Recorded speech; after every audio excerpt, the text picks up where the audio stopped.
और अमेरिका से वार्ता के बीच ईरान की एटमी तैयारी, आईएसआईएस की रिपोर्ट में बहुत बड़ा पर्दाफाश। पिकेट्स माउंटेन टनल में निर्माण जारी है, ये जानकारी सामने आ रही है। फोर्दो और इस्फहान साइट पहले जैसी दिखी, नतांज में भी कोई खास मरम्मत नहीं दिखी।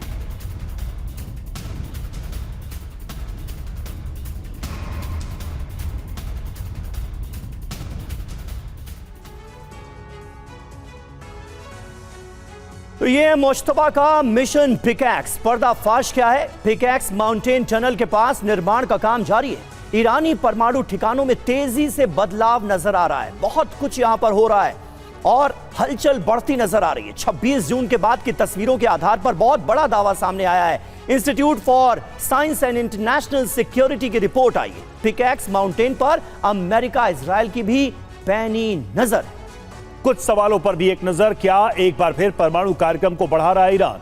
जरूरी बात यह कि एमओयू के मुताबिक परमाणु कार्यक्रम को रोकेगा ईरान। तो सवाल यहां पर यही है कि क्या इस प्रोग्राम को कंटिन्यू किया जा रहा है? मनीष झा भी हमारे साथ स्टूडियो में हमें ज्वाइन कर चुके हैं। मनीष, एक तो कंसिस्टेंसी यहां पर दिखाई दे रही है अगर खबरों की माने तो, जो न्यूक्लियर डेवलपमेंट प्रोग्राम है।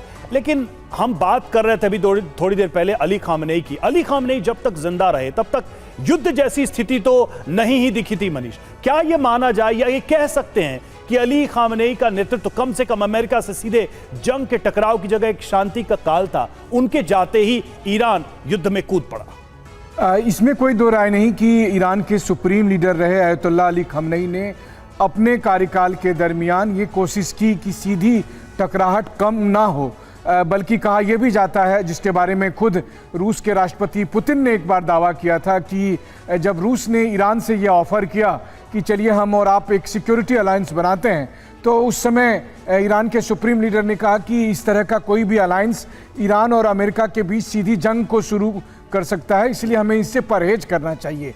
लेकिन फिर आप ये भी देखिए कि इसी दरमियान उन्होंने तैयारियां रखी, तैयारियां इस तरह कदर रखी कि जिसका परिणाम हुआ कि चाहे पिछले साल 12 दिन की जंग हो या इस साल 40 दिन की जंग हो, ईरान इसलिए सरवाइव कर पाया है क्योंकि अयतुल्लाह अली खामनेई के समय में ईरान ने इस बात के लिए तैयारी की थी कि जब अमेरिका से एसिमेट्रिकल वॉरफेयर होगा तो उस वक्त ईरान के जो मिसाइल कार्यक्रम है उसके जरिए वो कैसे इसका मुकाबला करेंगे, या फिर ड्रोन को जो डेवलप किया। और आप ये भी देखिए कि शाहेद 136 ड्रोन का जब रूस यूक्रेन युद्ध में इस्तेमाल हुआ था तो उस वक्त वो दुनिया के लिए सबसे अनोखी चीज थी और सबसे मारक हथियार था, बल्कि अमेरिका और रूस ने उस ड्रोन को कॉपी किया था। तो ये सारा क्रेडिट आप अयतुल्लाह अली खामनेई को दे सकते हैं ईरान को शक्तिशाली बनाने के लिए, लेकिन साथ ही साथ सामरिक तौर पर कभी सीधे जंग ना हो, इसके लिए भी उन्होंने बहुत दूरदर्शिता के साथ अपनी नीति को अपनाई थी। बिल्कुल मनीष, बहुत इंपॉर्टेंट बात आपने कही और ऐसे कई पहलू हैं, कई अहम पहलू हैं आयतुल्लाह अली खामनेई की शख्सियत के, जो कि आने वाले लंबे वक्त तक जिनका जिक्र किया जाता रहेगा, चर्चा जिन पर होती रहेगी। ईरान से हुए युद्ध पर ट्रंप ने देखिए क्या दावा किया है, हमने ईरान की सेना को हराया। ट्रंप और उनके दावे, ईरान के पास कुछ ही मिसाइलें बची हैं, ईरान की बची हुई मिसाइलें भी हम खत्म कर सकते हैं। ये डोनाल्ड ट्रंप ईरान को एक बार फिर धमकाते नजर आ रहे हैं।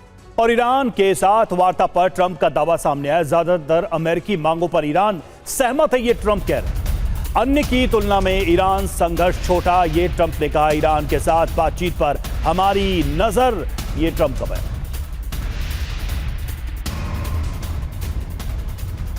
तो देखिए एक बार फिर से ट्रंप ने ये दावा किया है, जैसा कि वो हमेशा करते रहते हैं, अपनी उपलब्धियों को लेकर, अपनी जीत को लेकर ये दावे करते रहते हैं। फिर से कुछ ऐसा ही दावा। देखिए ईरान जंग पर ट्रंप के दावे में कितना दम है, जरा इसको भी देखते हैं।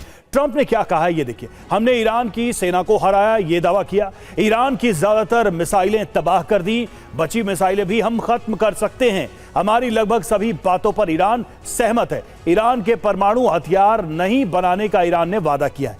अब इसमें हकीकत क्या है, ये जो बातें कह रहे हैं। हॉर्मुज पर ईरान का दावा बरकरार है, कंट्रोल भी है। ईरान का मिसाइल कार्यक्रम जारी रहेगा, ये ईरान के टॉप लीडर्स हर रोज दोहरा रहे हैं, बार बार कह रहे हैं। ईरान के यूरेनियम संवर्धन कार्यक्रम पर रोक नहीं है, और जैसा कि हमने थोड़ी देर पहले भी आपको बताया कि खबरें, तस्वीरें ऐसी ही हैं कि ये कार्यक्रम आगे चल रहे हैं।